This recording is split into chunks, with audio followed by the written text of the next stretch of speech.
Mes chéris, comment ça va? J'espère que vous allez bien, j'espère que vous portez bien. Aujourd'hui, on se retrouve avec une nouvelle recette, la recette égyptienne, comme je vous ai promis, comme vous voyez dans le titre maintenant.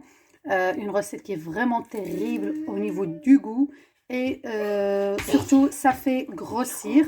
Donc, restez avec moi jusqu'à la fin de cette vidéo avec des ingrédients vraiment faciles qui existent chez tout le monde. Juste pour une petite parenthèse, avant je faisais cette recette il y a 3 ans comme ça, tellement qu'elle est très bonne, mais je ne savais pas qu'elle fait grossir. Mais après avoir fait mes recherches et tout ça, j'ai constaté que ça fait grossir. Et donc voilà, toujours moi je fais des recherches avant de vous donner des recettes ou quoi. Toujours avec donc des recettes qui sont testées, des recettes qui sont approuvées, etc., etc. Je ne vous donne pas n'importe quoi. Toujours quand je vous donne une recette, c'est que je suis sûre et certaine que ça marche et ça va marcher avec vous.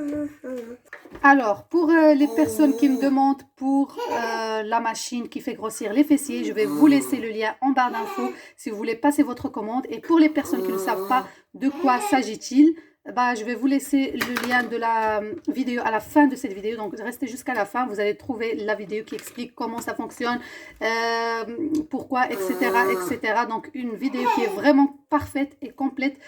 Donc, voilà, surtout si vous êtes pressé pour avoir des formes et des fessiers. J'ai expliqué tout dans la vidéo. Donc, il suffit juste de la regarder de A à Z. Tout est bien détaillé et bien expliqué. Alors, pour la recette d'aujourd'hui, on va avoir besoin du lait entier. Voilà, ici, milk, Volk milk. Donc, lait entier qui est riche en matière grasse. Donc, en fait, cette recette, vous pouvez la faire juste avec du lait. Mais je vous conseille de faire moitié-moitié comme maintenant je vais faire. Donc, je vais avoir besoin, donc les doses, bien sûr, selon vous. Donc là, je vais avoir besoin de 1 demi-litre de lait. Vous aurez besoin de la crème liquide, crème fraîche, voilà, comme celle-ci.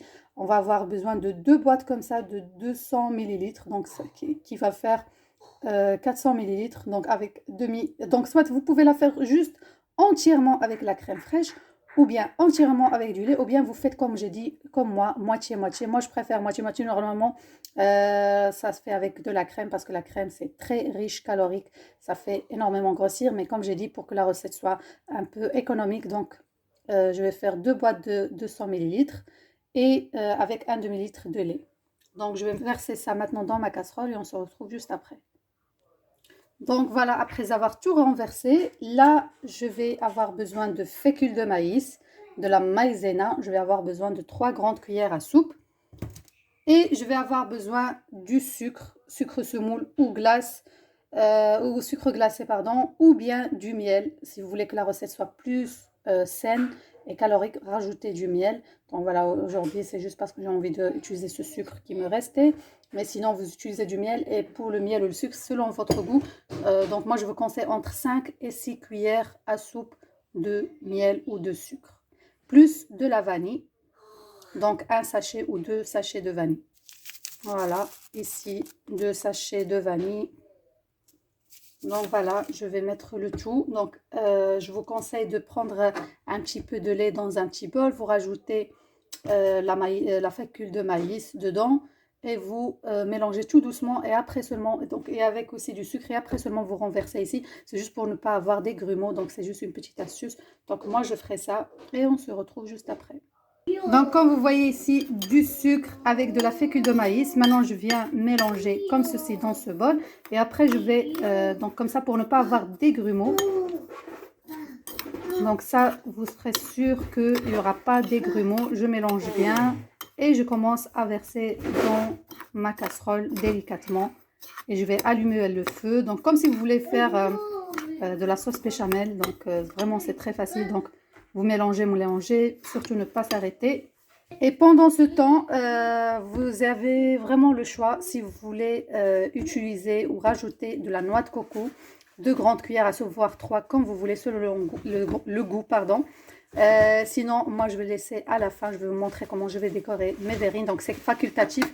Vous pouvez le rajouter maintenant à ce moment-là ou bien après. Vous voyez, le mélange commence à s'épaissir, donc vraiment comme un flan. Une fois ça commence à faire des bulles, je vais enlever. Donc voilà, ça commence petit à petit dans les côtés. Juste pour info, la recette, ça s'appelle mhellabiya. Donc si je ne l'ai pas prononcé, donc ça s'appelle comme ça.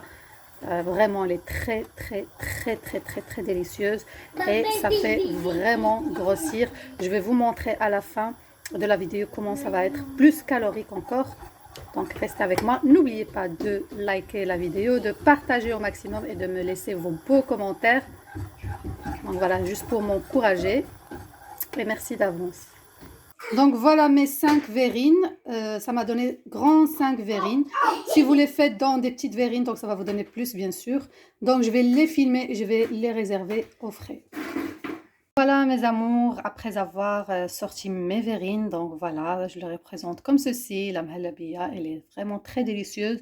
Et à part ça, ça fait vraiment grossir. Je l'ai décorée avec donc la recette originale, ça c'est comme ça se décore avec de la noix de coco et des raisins secs. Bien sûr, vous pouvez décorer avec ce que vous avez comme fruits secs, n'importe, des amandes concassées, des cacahuètes concassées, noisettes, pistaches, c'est vraiment au choix. Vous pouvez même faire un coulis de fruits comme coulis de framboise ou de fraises. Mais moi, je vous conseille de faire par exemple coulis d'avocat ou de banane parce que c'est plus calorique. Donc voilà, j'espère que la vidéo d'aujourd'hui vous aura plu. N'hésitez pas à vous abonner, de liker et partager la vidéo. Je vous dis à très très bientôt et essayez vivement cette recette. Ah oui, vous pouvez la manger à la rupture du jeûne, donc pendant le iftar, vous pouvez la manger. Sinon, si vous voulez utiliser la recette après Ramadan, je vous conseille de la manger 2 fois par jour, si vous voulez, bien sûr, après avoir bien mangé. Sinon, vous pouvez la combiner avec un smoothie ou un jus, parmi les jus que je vous ai donnés. Donc, vous pouvez mélanger 2 recettes, il n'y a aucun souci. Donc voilà, c'est ça ce que je voulais vous dire. Allez, prenez soin de vous. Bisous.